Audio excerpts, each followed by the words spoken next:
Bonsoir à tous, c'est Manu de You Can Change. J'espère que vous allez bien.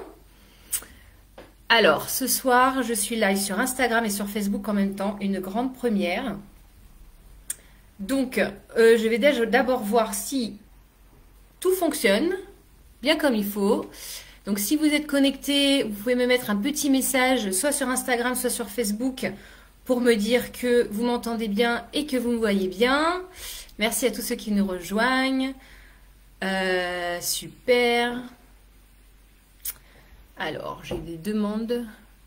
Pourquoi j'ai ça?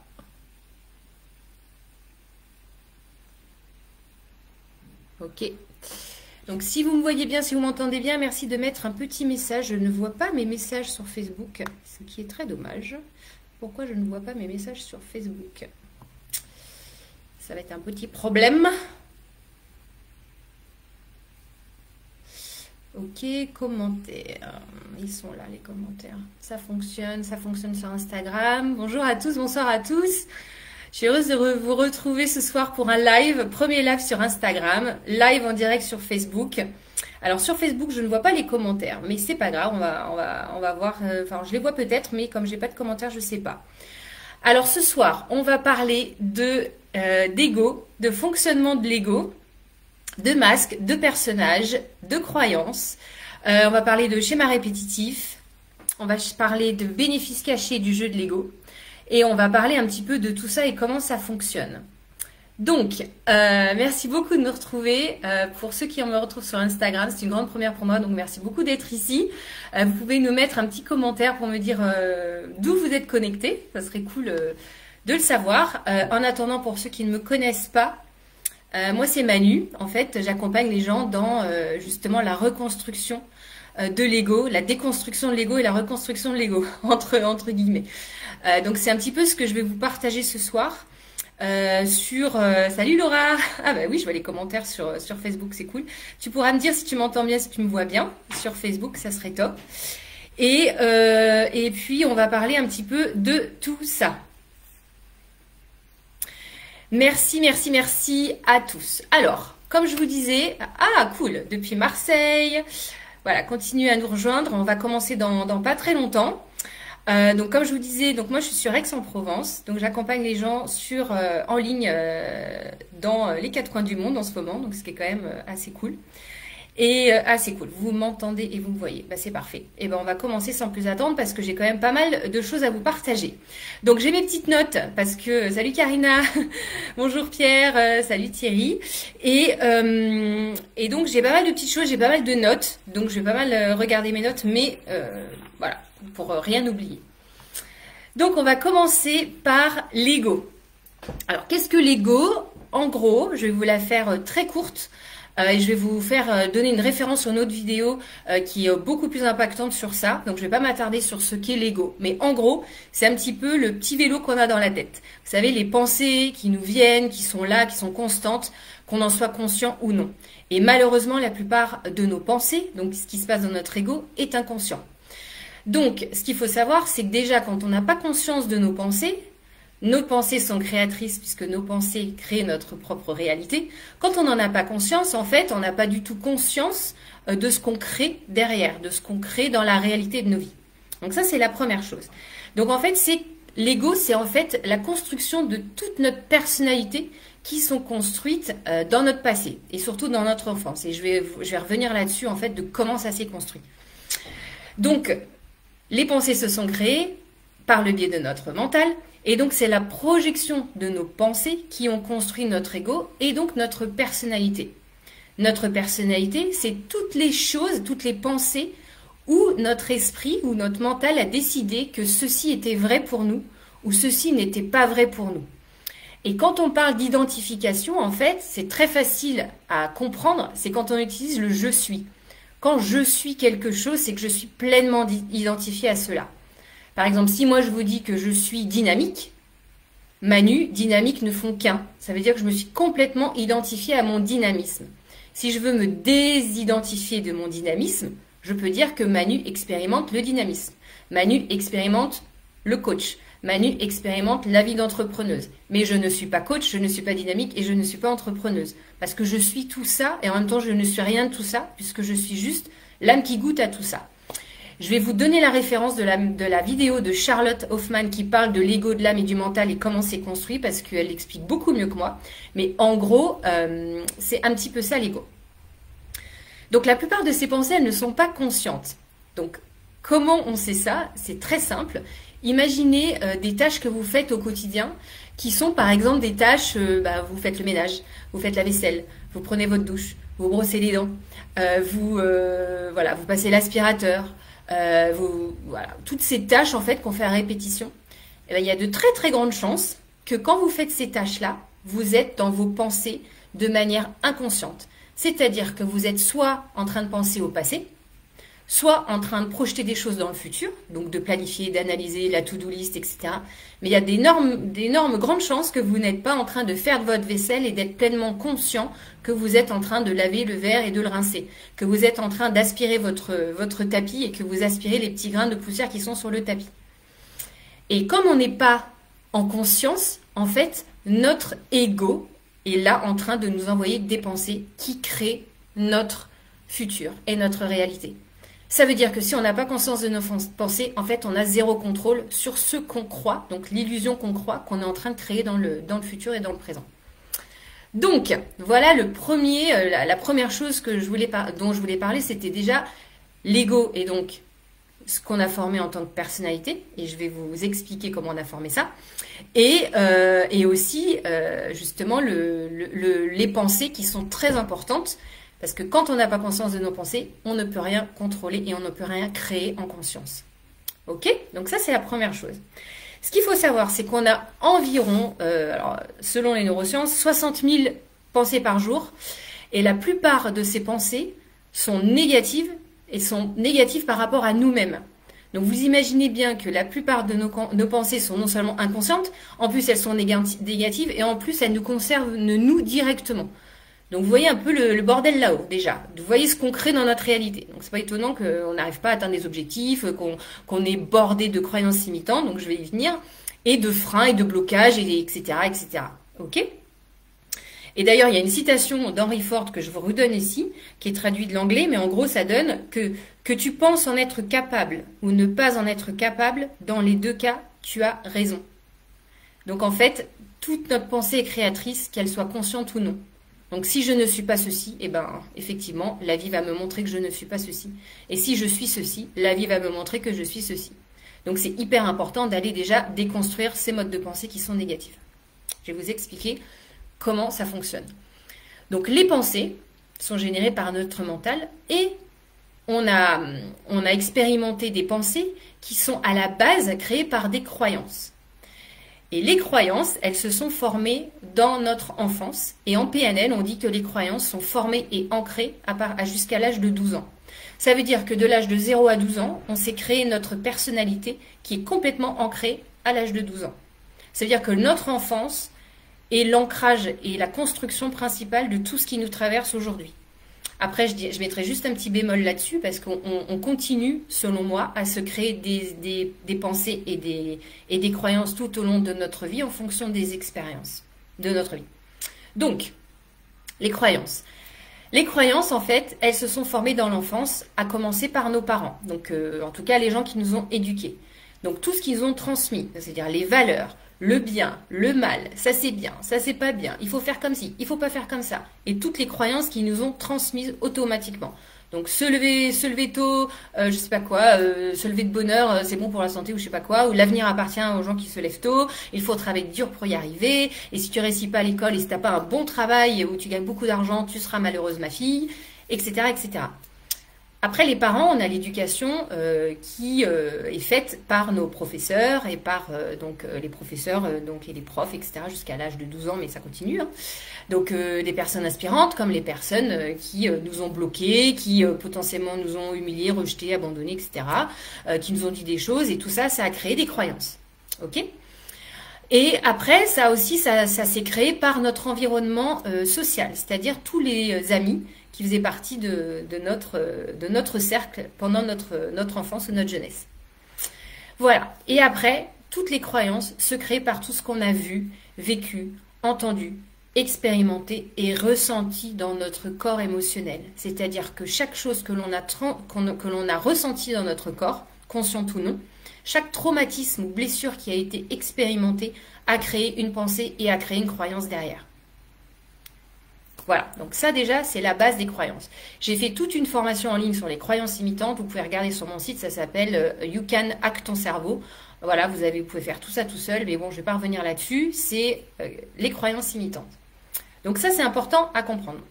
Ensuite, dans les croyances, en fait, il y a deux formes de croyances, et heureusement. Mais bon, il y a les croyances positives, celles qui nous portent, celles qui nous font avancer, celles qui nous motivent, celles qui nous mettent en joie, etc., etc.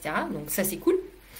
Et les croyances qu'on va définir de négatives, qui sont donc en PNL ce qu'on appelle ces croyances limitantes, qui nous freinent, qui nous bloquent, qui nous font rentrer dans des schémas répétitifs, qui nous font créer des boucles d'enfermement. Donc on va aussi se focaliser sur celles-là. Donc je vous donne des exemples des deux, comme ça vous allez pouvoir comprendre ce que c'est que des croyances. Et comme je disais auparavant, c'est une forme d'identification. Donc souvent les croyances, c'est des choses qu'on entend par je suis ou je ne suis pas. Par exemple, une croyance positive. Je suis sportive, je suis dynamique, je suis coach, je suis toujours de bonne humeur, je suis très sociable.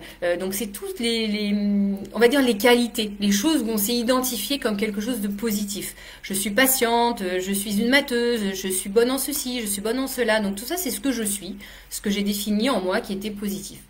Ok ? Si on n'arrive pas à trouver de croyances positives, c'est que notre estime de nous-mêmes est très basse. Donc dans ce cas-là, je vous invite à consulter quelqu'un. Cependant, on peut demander aux autres ce qu'ils trouvent inspirant chez nous, qu'est-ce qu'ils trouvent de positif chez soi, et du coup, ça commence à créer des croyances positives. Croyances négatives, croyances limitantes, qui sont nombreuses et malheureusement très souvent inconscientes. D'où ce travail à faire sur les croyances. Je n'arrive jamais à terminer ce que j'ai commencé. Je vais revenir là-dessus. Je suis nulle. Tout le monde me rejette. Je ne suis pas comme les autres. J'ai toujours été le mouton noir de ma famille. Je ne suis pas patiente. Je suis nulle en ci. Je ne suis pas capable de. Je suis toujours ceci. Je suis jamais cela. Donc en fait, tout ça, c'est pareil. Je suis. Donc ça peut être des croyances conscientes dont on a pris conscience, qu'on a réalisé par rapport à nous-mêmes. Mais ça peut être également des croyances inconscientes. Et la plupart de ces croyances vont être inconscientes. Et la plupart de ces croyances vont être constamment générées par des pensées qui sont donc dans notre ego, puisqu'on s'est complètement identifié à elles-mêmes. Donc ces croyances qui ont été créées dans l'enfance ont créé notre personnalité. Donc toutes ces croyances ont créé qui nous sommes ou qui on croit être, en fait. Ces croyances, ça peut être quelque chose qu'on peut le sentir, on peut l'entendre dans le langage. Par exemple, quand je dis « je suis », c'est que c'est une identification. Donc, quand je parle, je dis « je suis ». Mais le plus important, et je vous invite à lire ou à relire les accords Toltec, un des accords Toltec, c'est la parole. Ma parole est toujours impeccable. Mais la parole impeccable, c'est la parole qui sort de ma bouche, mais le dialogue interne. C'est ma parole, qu'est-ce que je me dis à moi-même toute la journée. La parole impeccable, ça commence par le mental. Quelles sont les pensées qui m'habitent au quotidien? Et ça, c'est hyper important de le travailler. Donc, je vais revenir là-dessus. Mais ça, c'est important de comprendre la parole impeccable. C'est d'abord la parole ici, au-delà de la parole ici. Et bien sûr, je vous invite à avoir la parole impeccable aussi quand on parle, surtout quand on s'adresse aux autres. Donc, quand on a vécu tout ça dans l'enfance, donc peu importe les traumatismes, peu importe les blessures, peu importe l'humiliation, le rejet, la trahison, je vous invite à lire, je vais y revenir sur ce livre, Les 5 blessures de Lise Bourbeau, qui parle des 5 blessures, donc il y en a d'autres, mais on va dire, elle se rattache à ces 5 blessures qui sont donc abandon, humiliation, rejet, trahison, injustice, parce qu'elle va expliquer beaucoup de choses que je vais vous expliquer. Il y en a plein d'autres. Ces blessures, en fait, elles vont nous permettre de comprendre les croyances qu'on s'est formées. Mais la plupart du temps, qu'est-ce qui se passe? On arrive dans l'âge adulte et on met un couvercle sur les blessures. On met un couvercle sur les émotions. On met un couvercle sur tout ce qu'on a vu, vécu, entendu qui nous a créé des croyances négatives ou limitantes. Et on met un couvercle et on avance et on se dit que c'est pas grave, de toute façon, dans la vie, il faut avancer. Sauf que qu'est-ce qui se passe? Notre mental, donc consciemment, dans notre mental, alors le conscient, c'est un petit, infime pourcentage de notre conscience. Il faut le savoir. 90% de notre conscience est inconsciente. Donc, qu'est-ce qui se passe? Vous pensez, vous, dans votre petit mental, dire, allez, je mets un couvercle dessus, on passe à autre chose. Donc, vous pensez le guérir, en fait. Tout ce que vous faites, c'est mettre un couvercle dessus. Donc, on veut oublier, on veut passer à autre chose, on avance et on met un gros couvercle dessus. Or, là n'est pas la solution. Parce qu'un jour ou l'autre, vous allez rentrer dans tellement de boucles d'enfermement que le couvercle il va s'ouvrir et ça va faire un peu une explosion. Et donc, ces choses-là, elles vont vouloir être gérées, elles vont vouloir être libérées, elles vont vouloir être guéries. Peu importe comment on veut l'expliquer. Donc, pendant longtemps, on essaye, sauf qu'en fait, ces blessures et ces traumatismes, ils sont où? Dans notre corps et dans notre mémoire cellulaire, c'est-à-dire dans nos cellules. Donc, pas que là-haut, mais dans tout notre corps. Donc ça, déjà, c'est important à comprendre. Donc, j'espère que tout ça, déjà, c'est clair. Donc, ces empreintes, elles restent vives. Et il y a autant d'empreintes que de chocs émotionnels, que de traumatismes, que de blessures, que de moments où on s'est fait humilier, que de moments où on s'est senti rejeté, abandonné, pas aimé, etc., etc., etc. Et donc, il y en a une infinie de scénarios et de tout ça qu'on a pu expérimenter. Alors, qu'est-ce qui s'est passé? Ces croyances, en fait, eh ben, quand on a mis un couvercle dessus, on a créé un petit pansement. Donc imaginez toutes ces blessures et tous ces chocs émotionnels, ces traumatismes et ces différentes expériences négatives. Imaginez pour chaque expérience pendant toute votre vie, vous avez mis un petit pansement. Vous avez beaucoup de pansements. Un pansement là, un pansement là, un pansement là, un pansement là, un pansement là, un pansement là, un pansement là. Vous avez des centaines de pansements, d'accord? Qui recouvrent votre corps. Donc ça met un pansement. Et ces pansements, c'est ce qu'on pourrait traduire par les personnages que l'on s'est créés pour mettre un pansement sur nos blessures. Et ici, je vais parler des masques qui rejoignent un petit peu ce livre-là. Elle parle de masques. Et moi, j'aime bien parler de masques parce qu'un masque, ça veut dire qu'on peut le mettre et on peut l'enlever. Et c'est là que j'aimerais qu'on rentre un peu dans le vif du sujet. Chaque blessure, un petit personnage ou un masque s'est créé. Donc, ces masques créent notre personnalité, donc créent notre ego. Ok ? Et on en a plein. Et on en a plein, on en a des dizaines, peut-être des centaines. En tout cas, moi, je sais que j'en ai plein et je continue à en voir tout le temps. Donc, ces petits masques, je vais vous donner des exemples. Ces petits masques qui commencent leur bal masqué au réveil. Alors, la fille parfaite, l'entrepreneuse, la procrastinatrice, le fuyant, la fuyante, la personne qui fuit toutes les situations par peur d'être rejetée ou par peur de ne pas être aimée, qui évite de se positionner, qui évite de prendre des décisions, qui évite de se positionner en peur qu'on la rejette, le fuyant. Le masque du contrôlant, celui qui veut tout contrôler, qui veut contrôler soit son corps, ses actions, mais aussi le non contrôlable. Et quand on n'arrive pas à contrôler le non contrôlable, eh bien là, on rentre dans l'émotionnel de la colère, la frustration.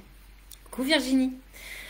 Donc, le passif, la personne passive qui laisse tout couler, mais en fait, c'est une forme de masque, parce que quand on est passif, on réagit à rien, c'est une protection. Un petit pansement, un autre masque, la victime, ça on l'a tous bien ancré comme il faut. Le perfectionniste, tout vouloir faire tout de manière parfaite, et du coup ça nous bloque, parce que tant que c'est pas suffisamment parfait, ben on fait pas. Et ça aussi, on l'a beaucoup. Donc en fait, comme je disais, on se retrouve au bal masqué. Alors c'est super sympa, du coup, hop, un masque, et deux masques, et trois masques, et quatre masques, et cinq masques, et en fait, ça continue toute la journée, parce qu'on passe de masque en masque. Et à très peu de moments, sauf quand on a conscience de tout ça, on peut enlever les masques et dire, là, je suis pleinement moi, pleinement présente, pleinement consciente de ce qui se passe, de ce que je ressens, je suis complètement consciente de ce qui me traverse ici et maintenant. Et ça, ces moments-là, ils sont rares. Donc c'est vraiment ça, la transformation et la guérison, elle passe déjà par là, d'être conscient de tout ce qui nous traverse, de nos émotions, de nos pensées, de nos croyances, etc., etc., pour pouvoir les libérer, pouvoir enlever les pansements. Et l'idée ici, c'est comment j'enlève chacun de mes pansements. C'est vraiment ça, l'image. Donc on passe d'un masque à l'autre sans s'en rendre compte, hein, c'est complètement inconscient, bien sûr. Et donc ici, c'est comment je fais pour déjà détecter les masques que j'utilise au quotidien. Donc, je vais vous donner quelques outils. Vous allez me dire si ça vous parle. La première chose que moi j'ai faite, c'est d'observer les schémas qui se répètent dans ma vie. Qu'est-ce que j'ai expérimenté dans ma vie qui n'arrête pas de se répéter? Ok? Donc, on peut commencer par analyser ces schémas en écoutant ce que l'on se dit, pas facile à dire, à soi-même. Par exemple, on va utiliser les mots toujours et les mots jamais. Ok? Donc je vais vous donner des exemples de schémas et les masques qui ont été associés à ces schémas. Par exemple, alors je vais lire parce que j'ai noté des exemples pour essayer que ça parle à le plus de gens possible. Donc, j'attire toujours des manipulateurs dans ma vie. Schéma, puisqu'il y a toujours. Le masque qui a été créé ici, c'est le masque de la victime, par exemple. Je suis une victime, puisque j'attire toujours, tout le monde me manipule. Ok? Un autre exemple de victime, c'est les hommes finissent toujours par me quitter. Les hommes finissent toujours par me tromper. Et ça, c'est récurrent. Et ça revient, et ça revient, et ça revient. Donc, il y a un moment donné, il faut comprendre que ça part de soi. De manière, certes, inconsciente. Bien sûr, parce que personne n'a envie de se faire manipuler. On est bien d'accord. Et ça part de l'enfance. Je vais vous expliquer, je vais vous donner un exemple concret. Un autre exemple. Je n'arrive jamais à finir ce que j'entreprends. Je laisse tout en plan. Masque du procrastinateur. Je ne fais rien. Je fais rien, je fais rien, je fais rien. Je ne passe pas à l'action. Donc la procrastination, c'est pas juste je fais rien. C'est parce qu'il y a une blessure derrière. Il y a un pansement. Ce pansement-là, c'est le procrastinateur. Il vient cacher une blessure de l'enfance.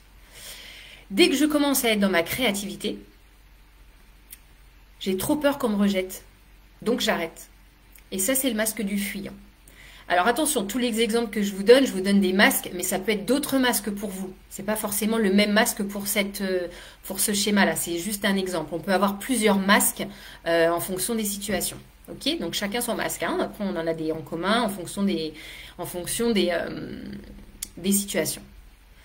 Donc, je vous prends l'exemple dernier pour faire le lien avec ce que j'ai dit avant. Je n'ose jamais dire ce que je pense. J'ai trop peur qu'on me rejette. Donc, en ne disant rien, on ne peut pas me rejeter puisque je dis rien. Ok, donc je fuis. Blessure de l'enfance. Un exemple complètement fictif.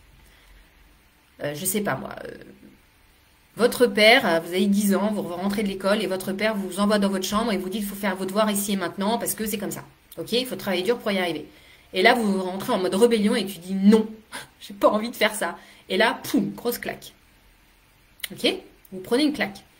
Qu'est-ce qui s'est créé ici et maintenant? Il s'est créé une pensée et il s'est créé une croyance. Et la croyance, ça peut être tout simplement dire ce qu'on pense, c'est risqué, c'est dangereux et c'est violent. Donc, plus jamais je ne dirai ce que je pense. Parce que ça, c'est dangereux pour moi. Donc, je fuis les situations. Donc, je mets un pansement sur cette blessure. Donc, j'espère que tout ça, c'est clair. Donc, tout ça, c'est un petit peu les schémas répétitifs. Donc, déjà, c'est de se questionner, c'est quels sont les schémas répétitifs que j'ai eus dans ma vie. Ça peut aussi se transmettre ou se transcrire par des maladies chroniques. Par exemple, je vais vous donner mon exemple, qui est quand même, voilà, mon exemple et qui va peut-être en parler à certaines personnes. Donc moi, pendant très longtemps, j'ai eu des problèmes de maladies de dos chronique. Ok. Déjà, j'avais jamais réalisé que c'était chronique, parce que, bon, voilà, pour moi, avoir mal au dos, c'était normal. Donc déjà, d'emblée, je me suis même pas posé la question de savoir si c'était normal d'avoir un mal de dos récurrent. Hein. Et donc, il y a eu pas mal de choses qui se sont révélées. En 2017, je vais vous la faire très courte, ceux qui connaissent pas ma vie, qui veulent en savoir plus, il y a plein de vidéos sur ma chaîne YouTube où j'explique mon mal de dos, j'explique mon parcours, donc vous avez qu'à regarder ça. En gros, je suis rentrée de Londres où j'ai vécu 17 ans, je suis rentrée en France et dans mon mental, dans mon conscient, c'était une décision complètement qui m'appartenait, qui était complètement consciente, qui était vibrée. J'avais envie de rentrer en France, même si c'était un gros changement de vie, certes. Et en fait, mon dos s'est bloqué. Résultat des courses, je suis restée alitée pendant 6 mois chez mes parents qui se sont occupés de moi. Pendant ces 6 mois, j'ai travaillé sur tout ce dont je vous parle aujourd'hui. J'ai découvert une technique que je transmets aujourd'hui dans mes accompagnements. Et cette technique, en fait, elle m'a permis de comprendre pourquoi le mal de dos et pourquoi j'étais encore alitée au bout de 6 mois. Alors, je vais vous expliquer mes peurs, mon processus à moi pour que ça vous parle, ok? Pour donner un exemple concret. Ça vous parle pas, mais bon, tout ce que je vous dis aujourd'hui, j'ai oublié de le dire au départ, tout ce que je vous transmets, c'est mon expérience, c'est ce que moi je pratique, c'est les outils que moi j'ai trouvés pour m'aider moi à me guérir et à me libérer. Cet outil m'appartient, c'est mon expérience de vie, c'est pas l'outil ultime, c'en est un parmi tant d'autres, mais voilà, je vous partage aujourd'hui, ça résonne pas. Vous prenez, vous jetez ce que vous voulez. Donc mon mal de dos chronique. La peur sous-jacente que j'ai détectée par rapport à ce mal de dos, C'est la peur de ne pas y arriver, la peur de ne pas pouvoir subvenir à mes besoins primaires. Parce que qu'est-ce qui s'est passé quand j'ai quitté Londres? En fait, j'avais un boulot depuis 17 ans, j'ai une grande carrière, j'ai un très bon salaire, j'étais très bien, j'étais hyper sécurisée. Et du jour au lendemain, j'ai décidé de me lancer, enfin du jour au lendemain. En tout cas, le jour où j'ai quitté mon poste, ça voulait dire, je ne sais pas si je vais avoir un salaire, et je ne sais pas quand est-ce que j'en aurai un, et encore moins si je vais toucher suffisamment d'argent pour subvenir à mes besoins primaires. Tout ça, c'était inconscient. Donc, peur. La peur, c'était de ne pas pouvoir subvenir à mes besoins qui étaient complètement en lien avec la sécurité financière. Quand on regarde le dictionnaire de Jacques Martel sur justement le dictionnaire des malaises et des maladies, on voit que les dos, les vertèbres du bas du dos, sont liées à la sécurité financière. Donc c'est hyper intéressant. Les pensées qui m'habitaient à ce moment-là. Je n'y arriverai jamais. Et si mon activité de coach ne se développe pas, comment je vais faire? Comment je vais m'en sortir? Est-ce que je vais devoir reprendre un boulot de salarié? J'ai jamais travaillé en France. Comment ça va se passer? Et s'il n'y a pas de boulot pour moi? Etc., etc., etc. Donc en fait, je projetais mes peurs dans le futur. Je n'étais pas dans le passé, j'étais dans le futur. Si j'arrive pas à me dégager un salaire, qu'est-ce qui va se passer? Etc., etc., etc. Ok, donc ça, c'était des pensées inconscientes, parce que je n'avais pas conscience de ces pensées. Ok, parce que pendant ce temps-là, moi, qu'est-ce que j'étais en train de faire? J'étais en train d'essayer de monter mon activité. J'étais en résistance par rapport à mon mal de dos. J'étais alitée, mais tous les jours, je travaillais sur l'activité de coaching. Et donc, c'est quand même un truc de fou, parce que mon corps, il était en arrêt total, et moi, dans ma tête, j'étais en train de planifier, de faire mes trucs, mon site internet, j'étais à fond. Mais j'étais en résistance par rapport à mon mal de dos. Donc, plus j'étais en résistance, plus mon mal de dos s'empirait. Donc, mon mal de dos, c'était terminé en double hernie discale, lombalgie, sciatique, blablabla. Je vous passe les détails. Et du coup, à un moment donné, je me suis dit, mais ma fille, il faut que tu arrêtes en fait. Parce que là, tu n'es pas en train de sortir de la boucle, mais tu es en train de renforcer cette boucle puisque tu es en résistance totale par rapport à ce problème chronique de mal de dos. Et le jour où j'ai lâché le contrôle sur le lancement de ma boîte, le jour où j'ai lâché le timing que je voulais par rapport à moi être libérée de mon mal de dos, parce que je ne pouvais pas choisir ce timing, parce qu'on contrôle que dalle, et le jour où j'ai lâché prise et que je me suis dit, ok, c'est bon, je vais me concentrer sur ma guérison, là, j'ai commencé à guérir. Et là, j'ai commencé à aller mieux. Et là, tout a commencé à se transformer. Donc, la résistance, sur les 6 mois, ça m'a pris 3 mois. Et après, j'ai mis 3 mois pour me remettre d'aplomb et pouvoir commencer à vivre la vie que j'avais envie de mener, c'est-à-dire déménager dans le sud de la France et commencer mon activité de coaching que j'ai fait en février 2018, que j'ai lancé en février 2018. Donc, en fait, ça m'a pris tout ce temps-là. Le masque. Mon petit masque, à ce moment-là, c'était le saboteur. Donc, je vous explique ici une chose très importante. Le saboteur, c'était, en fait, j'étais alitée chez mes parents. Mes parents s'occupaient de moi. Donc, ils m'ont nourri, logé, blanchi. Ils ont subvenu à tous mes besoins primaires. Donc, tous mes besoins étaient pourvus sans problème. Donc, je n'avais pas besoin d'argent. Ma sécurité financière était nickel. Ok, si je ne dépense pas d'argent, je n'ai pas de problème financier. Donc, il n'y a plus de problème. Donc, le saboteur, le fait d'être alité, d'avoir mal au dos, le cadeau caché, le bienfait caché derrière ça, c'était justement le sabotage. Donc, de ne pas lancer ma boîte. Tant que je ne peux pas lancer mon activité, tant que je suis alitée, je ne peux pas échouer. Si je ne peux pas échouer, tout va bien. C'est ce qu'on appelle la dichotomie de l'ego. C'est qu'il y a toujours un bénéfice caché par rapport à un personnage ou un masque qu'on s'est créé, parce que ce personnage est un pansement. Et un pansement, eh ben, ça a un bénéfice. Ok? Donc, on réalise qu'on est dans une boucle d'enfermement. On réalise qu'on a un masque. On réalise qu'il y a un bénéfice caché. Et ça, c'est vraiment important de comprendre quel est le cadeau dans tout ça. Parce que si on ne comprend pas le cadeau, on ne peut pas sortir de la boucle, selon moi. Parce que moi, le jour où j'ai compris que d'être alitée chez mes parents, eh ben, ça me sortait de ma peur, de l'insécurité financière, c'est là que j'ai commencé à sortir de ma boucle. C'est là que j'ai commencé à travailler mes croyances sur l'argent et la peur de ne pas pouvoir subvenir à mes besoins. Ok? Donc, l'ego construit des masques qui nous font agir d'une certaine façon et qui nous font nous comporter d'une certaine manière, qui sont donc des pansements par rapport à nos blessures qui ont été créées dans le passé, qui ont été ancrées avec des croyances jusqu'à l'âge de 12 ans. J'espère que ça c'est clair. Alors pourquoi c'est difficile? Je vais revenir un petit peu sur les bénéfices cachés. Pourquoi c'est difficile de sortir de la boucle? Parce que déjà on n'a pas conscience de tout ce schéma-là et on ne connaît pas les bénéfices cachés du jeu de l'ego. Donc je vais vous donner des petits exemples qui sont de nouveaux exemples. Si je ne m'exprime pas, on ne me rejettera pas, donc je serai aimée par l'autre. Donc, d'être dans la non-expression de soi, c'est bénéfique pour moi. Parce que du coup, personne ne me rejette. Donc je ne m'affirme pas, mais personne ne me rejette. Or, la blessure du rejet, selon Lise Bourbeau, c'est justement pour la guérir, c'est l'affirmation de soi, c'est se positionner et communiquer ses besoins, etc., etc.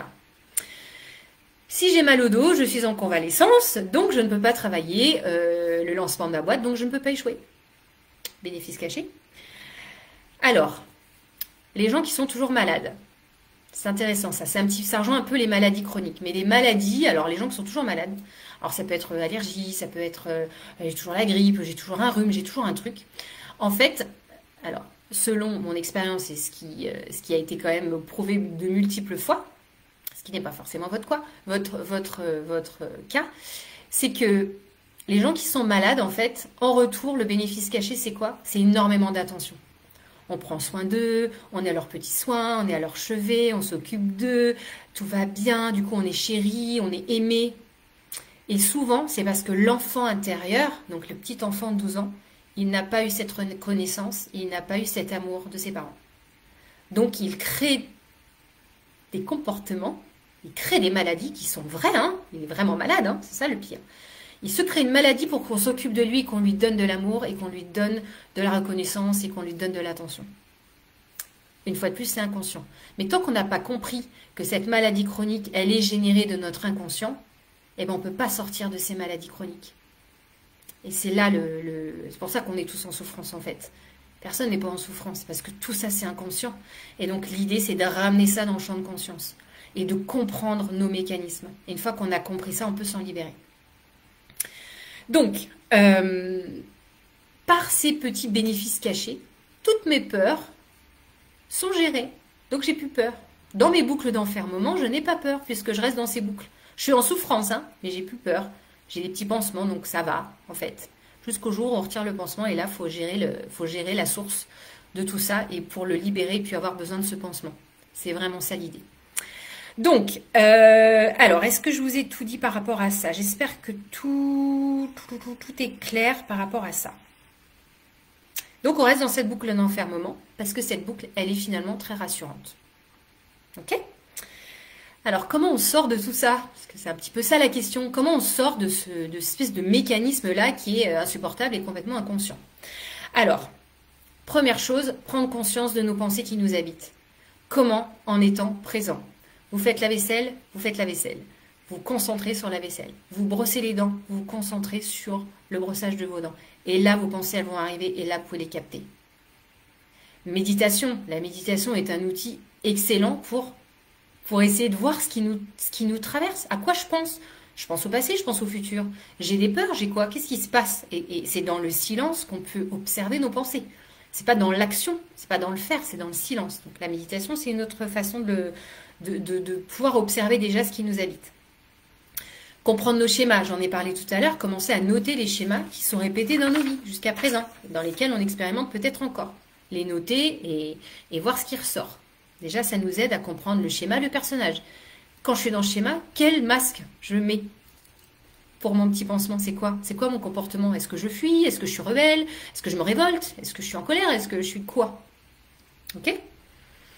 Donc, moi, j'ai une technique que j'ai utilisée, donc qui m'a guéri de mon mal de dos, que je transmets aujourd'hui, je vous en parlais. J'ai fait aussi une vidéo, si vous regarderez sur YouTube, mon YouTube, c'est You Can Change, je crois, ou You Can Change Coaching, bon bref. Il y a une vidéo qui explique la méthode Sayer, que moi, je transmets et qui permet justement de comprendre l'émotion de base. On part de l'émotion pour aller chercher la réponse dans le corps. Le schéma qui a été créé, les pensées qui ont été créées, les croyances qui ont été formées, croyances imitantes, et donc comment on réconcilie notre enfant intérieur, comment on l'apaise, parce que cet enfant intérieur, il a besoin de guérir, et du coup de sortir de la boucle en comprenant le masque et en lâchant, parce qu'on a compris le bénéfice caché de tout ça. La prise de conscience de tout ça nous permet déjà de nous libérer. Donc déjà, si vous faites tout ça, vous allez déjà pouvoir prendre conscience, déjà vous libérer, parce que plus on prend conscience de soi, plus on se libère. Et donc, on va arrêter les schémas. Et donc, on va lâcher les masques. Et là, on va devenir nous-mêmes. Avec tout ce qui nous habite.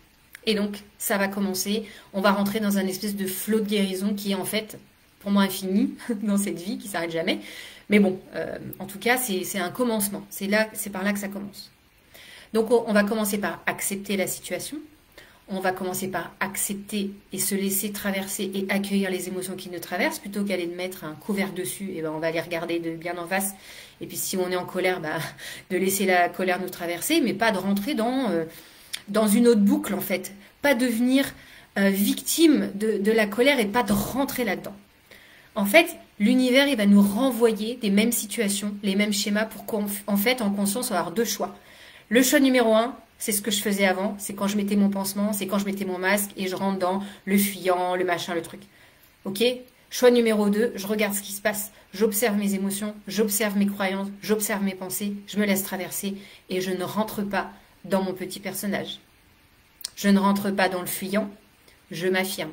Je ne rentre pas dans le saboteur, je passe à l'action, etc., etc., etc.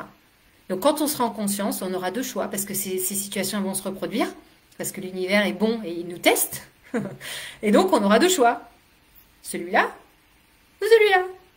Avant, maintenant. Voilà, donc on aura deux choix et ça c'est quand même hyper important de le comprendre. Donc le fuyant devient celui qui s'affirme. Le contrôlant, il lâche prise, il laisse la vie le porter un petit peu plus. Le perfectionniste, il va s'autoriser à faire des erreurs. Il va s'autoriser à lâcher prise et être vulnérable et plus sensible. Par exemple. Donc ici, on va donc changer le comportement qui nous a habité jusqu'à présent. Donc d'un comportement inconscient, on va passer dans un comportement conscient parce qu'on aura compris le comportement à adopter dans notre nouvelle situation. Donc, on observe le schéma, on observe les pensées, on se laisse traverser par les émotions, on ne met pas un couvercle dessus. On regarde le petit personnage, on regarde le masque qui arrive, hop, on décide de l'enlever et on avance. Et juste par cette prise de conscience, on guérit. On accepte, on accueille et on guérit. Voilà. Est-ce qu'il y a des questions par rapport à tout ça? Alors, je vais d'abord, avant de vous parler de comment on fait, avec ma petite surprise du jour, parce que je ne vais pas vous laisser comme ça, je vais regarder s'il y a des questions. Alors, tac, tac, tac. Alors, je regarde juste les commentaires maintenant. Salut Virginie, salut Patricia, salut Elise. Ah, ok. Salut Géraldine. Ok. Alors, si vous avez des questions, vous pouvez commencer à les poser maintenant. Vous pouvez bien sûr les mettre en commentaire de la vidéo et j'y répondrai. Hop. Ok. S'il n'y a pas de questions, c'est cool. Alors, moi, ce que je voulais vous proposer, c'est de mettre tout ça en pratique. Parce que comment on fait pour se libérer de tout ça? Eh bien, on va faire un petit défi. Alors, ce petit défi, c'est un petit défi. C'est pour ouvrir le champ de conscience. Ok, c'est pas pour vous libérer de toutes vos blessures du passé. Hein, parce que ça prend pas 5 jours. Vous l'aurez compris. Donc, je vais lancer un petit défi de 5 jours qui est gratuit, qui est accessible à tous. Qui est un défi de 5 jours pour booster la conscience de soi. Pour essayer justement de commencer à regarder tout ça en face et commencer à se libérer de tout ça. Ce défi, alors, il y a des petites questions. Ok, alors avant de parler du défi. Ok, la notion de bénéfice caché est vraiment intéressante. Oui, et c'est vraiment le plus important en fait, de comprendre le bénéfice caché. Parce que sinon, on serait déjà sorti de la boucle si on avait pris conscience de ça. Exactement, Karina. Oui, l'info n'entend pas la négation. J'en pense que c'est le cas. Donc, par exemple, si tu dis « je ne suis pas… comment dire ?» je suis ou je ne suis pas, c'est pareil. Donc, je ne suis pas patiente. Le cerveau va entendre patiente, mais il va pas entendre pas patiente. Ok? Donc, je suis impatiente, c'est pas forcément un bon exemple. Je ne suis pas libérée des manipulateurs de ma vie. Le cerveau entend manipulateur. Donc, c'est pas un très bon exemple.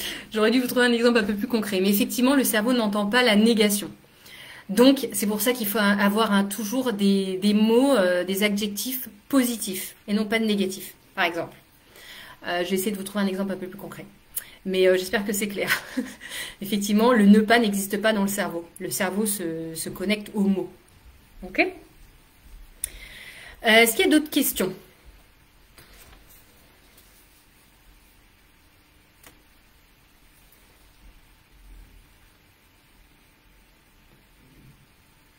Est-ce qu'il y a d'autres questions? Pas d'autres questions? Ah. Alors, par exemple, vous pouvez aussi utiliser dans le... Alors, c'est hyper clair. Salut Ariane. Il ne faut pas que je fasse ceci, il ne faut pas que je fasse cela. Donc ça, c'est avec des discours négatifs. Donc le cerveau va aussi l'entendre de façon il faut que. Mais par exemple, il faut, c'est quelque chose et on sent la résistance ou l'obligation. Donc on s'oblige à faire quelque chose. Et en PNL, eh ben, quand on se donne des obligations, ça vient pas du cœur en fait. Donc il y a aussi ce discours-là. Alors, ok, hyper clair. Alors donc je reviens, s'il n'y a plus de questions, sur le défi. Un petit défi de 5 jours. Pour booster la conscience de soi. Ok? Donc, 5 jours, 5 défis, un défi par jour, un défi qui est ouvert à tout le monde, qui est gratuit. La seule condition, c'est d'être sur un groupe Facebook et d'être engagé sur le défi pour qu'il y ait une bonne énergie sur le défi. Ok? Donc, 15 minutes à 20 minutes par jour environ. Donc, il y aura des défis qui seront des one-shot. Il y aura des défis qui seront sur la journée. Donc, par exemple, des petites prises de conscience à prendre toute la journée. Donc, il faut quand même s'engager un minimum dans ce défi. L'idée, c'est d'augmenter son champ de conscience de soi et d'apprendre à mieux se connaître pour essayer de comprendre les petits masques, les petits personnages, le bal masqué, les croyances et tout ça. Alors, ça va être un défi de 5 jours. Donc, voilà, je répète, on ne va pas guérir toutes les blessures de l'enfance en 5 jours. Hein, qu'on soit bien d'accord. On va prendre conscience déjà de tout ce qui se passe en nous. Ok? Donc, ça va être du 26 au 30 avril. Sur Instagram, vous pouvez cliquer sur mon lien. Vous avez le lien d'accès avec le groupe Facebook qui vous sera envoyé par mail. Donc, vous cliquez sur mon lien Linktree. Je pense que le premier, c'est le défi de 5 jours conscience de soi. Vous cliquez, vous inscrivez. Vous aurez toutes les infos. Sur Facebook, je mettrai le lien en commentaire. Donc, vous l'aurez. Donc, du 26 au 30 avril, un défi, un groupe Facebook et on avance tous ensemble. Les défis seront postés à 5 h du matin chaque matin. Comme ça, vous l'aurez au réveil. Et le premier jour du défi, chaque jour, première chose que vous faites, vous regardez le défi pour pouvoir le faire en conscience toute la journée. Ok? Ouvert à tous, gratuit et il est accessible à partir du 26 avril. Vous pouvez déjà vous enregistrer. Il y a déjà le groupe Facebook. Et sur le groupe Facebook, je remettrai ce live pour que tout le monde puisse le visualiser et pour que tout le monde puisse comprendre ce qu'on va travailler ensemble. Les défis, je ne les ai pas encore préparés parce que je suis en train de travailler là-dessus. Donc, ils seront postés chaque jour au jour J. Voilà. Et vous les aurez en surprise le lundi, le mardi, le mercredi, le jeudi et le vendredi. Et on fera aussi 1 ou 2 Facebook Live pour qu'on puisse répondre aux questions, pour qu'on puisse avancer tous ensemble. Voilà, j'espère que tout ça c'est clair. Ça fait à peu près 45 minutes que je suis en live, donc je vais vous laisser avec tout ça. S'il y a plus de questions, je vous remercie beaucoup de votre attention. Je vous remercie beaucoup à tous ceux qui ont pu me rejoindre. Si voilà, si vous avez regardé en replay, bah, vous pouvez mettre replay en commentaire, comme ça je sais que vous avez vu cette vidéo. Je vous embrasse bien fort, je vous souhaite une très très bonne soirée et je vous dis à très bientôt.